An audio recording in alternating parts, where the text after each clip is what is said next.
সবসময় মনকে ভালো ও সুন্দর রাখতে সাজুগুজু করাটা কিন্তু খুব দরকার। সাজলে এমনিতেই মন ভালো হয়ে যায়। আর সেটা যদি বিয়ে বাড়ি যাওয়ার জন্য সাজা হয় তাহলে তো আর কোনো কথা নেই। সাজুগুজু করে চলে এসেছিলাম ভেন্যুতে। একটা দাদার বিয়ে ছিল আর আমাদের বাড়ি থেকে ওই 12 থেকে 15 মিনিটের ডিস্টেন্স ছিল এটা। এখানে আসার পর তো বাবাই নাচানাচি শুরু করে দিয়েছে। তারপর আমরা চলে এসেছিলাম, এসে অনেক কিছু খাওয়া দাওয়া করেছি। আর এই বিয়েবাড়ির মধ্যে এলসিডিটাতে প্রি ওয়েডিং শ্যুট থেকে আশীর্বাদ, বিয়ে সমস্ত কিছুই দেখানো হচ্ছিল। বেশ ভালো লাগছিল দেখতে। যারা যায়নি, যাদের কাছে অজানা এই জিনিসগুলো, তাদের তো দেখতে আরও বেশি ভালো লাগছিল, যেমন আমি।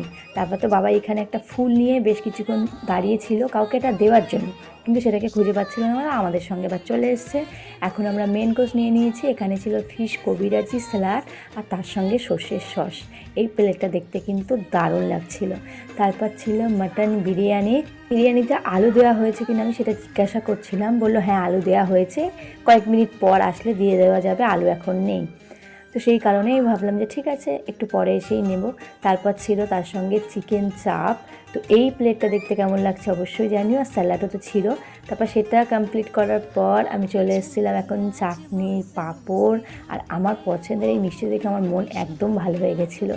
তারপরে আরও একটা মিষ্টি নিয়েছিলাম, আর হ্যাঁ, সন্দেশও ছিল। সমস্ত কিছু খাওয়া দাওয়া কমপ্লিট করে ফেরার পথে নিয়ে নিয়েছিলাম এই আইসক্রিমটা।